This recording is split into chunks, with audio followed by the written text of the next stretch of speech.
All right, today we are diving deep into the fascinating world of your digestive system.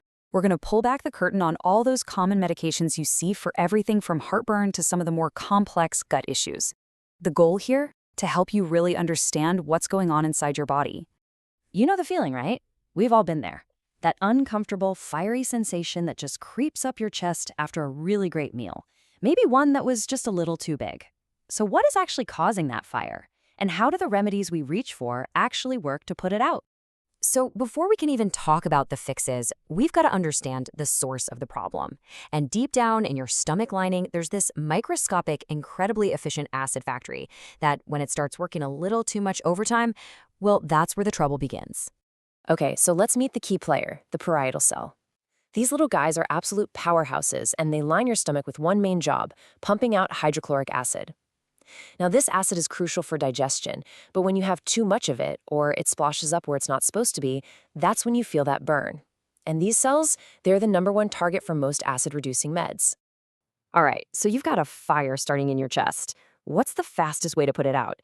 You call in the first responders, right? Well, in the world of your gut, that role of the firefighter is played by a class of medications we're all familiar with, antacids. The whole idea behind antacids is immediate relief. They don't stop your body from making acid, nope. They just jump right into the stomach and chemically neutralize the acid that's already sloshing around. The whole point is to bring the stomach's pH level, which is just a measure of acidity, from a super harsh 1.0 up to a way more comfortable 3.5. And this is where it gets really clever. You see, a lot of antacids perform this brilliant little balancing act. They'll often combine an ingredient like aluminum hydroxide, which is slow-acting and can cause constipation, with something like magnesium hydroxide, which is fast-acting but can have the exact opposite effect. Put them together, you get something that works fast and well, while canceling out those unwanted side effects. Pretty smart, huh? But here's the deal, and this is super important. Antacids are for occasional first aid. They are not for long-term management. If you're using them every day for more than a couple of weeks, you might be masking a more serious issue like GERD or even an ulcer. You know, if the fire keeps coming back, that's a sign you need to call in a professional, not just keep sending in the firefighters. So if antacids are the firefighters rushing to the scene, what's the next level up? Well, you bring in the engineers. These guys don't just fight the existing fire, they go right to the factory and start tinkering with the system to prevent the fire from even starting. Okay, so the first engineering strategy is basically to intercept the factory's mail. Your parietal cells don't just make acid whenever they feel like it. They need signals telling them to get to work. So what H2 blockers like famotidine do is they block one of those key signals, histamine, which pretty much tells the acid factory, hey, take it easy, slow down production. But what if just slowing things down isn't enough? What if you need to shut down the main assembly line altogether? Well, that's where our second strategy comes in. And these are the heavy hitters. We're talking about proton pump inhibitors, or PPIs. Think of them as the master switch for the entire acid factory. PPIs like omeprazole are incredibly powerful. They work by going into those parietal cells and permanently shutting down the tiny pumps that churn out the acid. This makes them the absolute go-to for chronic stuff like GERD or for healing ulcers. But, and this is a big but, all that power comes with a word of question. Long-term use, we're talking over a year, has been linked to things like vitamin B12 deficiency and even a higher risk of bone fractures. Okay, so far we've focused on either neutralizing acid or reducing it, but there's a completely different approach we can take. What if we could just shield the stomach lining from the acid in the first place? Well, this is where our next group comes in, the bodyguards. These cytoprotective agents, which literally just means cell protecting, are so interesting because they don't even bother with the acid. Their job is all about defense. The best way to think about a drug like sucralfate is that it's like a liquid bandage.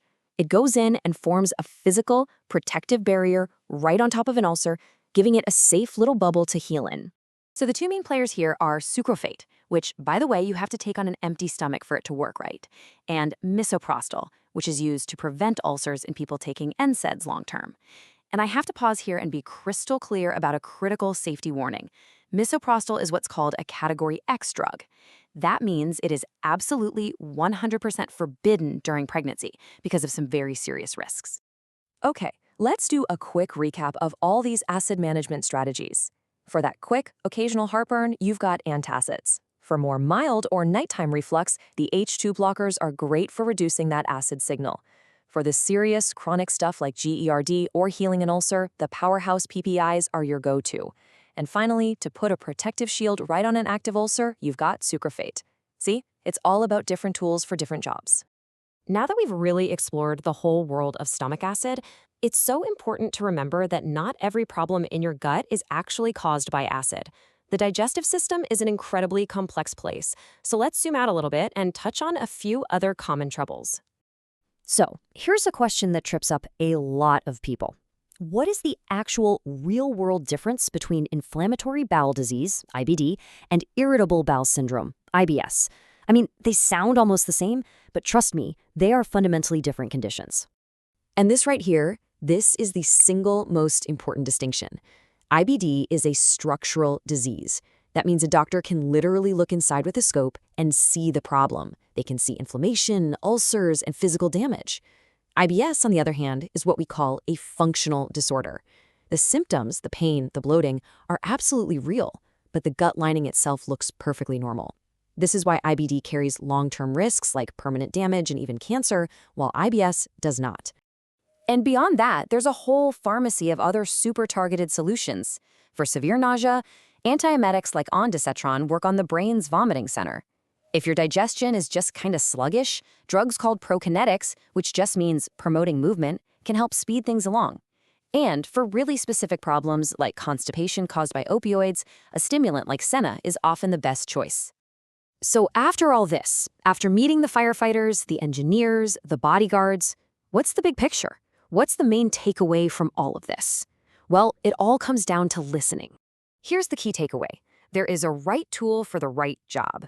From a simple antacid after one spicy meal to a powerful medication for a chronic condition, there's a whole spectrum of treatments out there, each one designed for a very specific problem. And understanding how they work, that just empowers you to have smarter conversations with your doctor and really take an active role in your own health. And that leaves us with one final thought. A little discomfort here and there might just be your body reacting to a meal, but persistent symptoms, that's a message. That's your body's way of telling you that something needs your attention.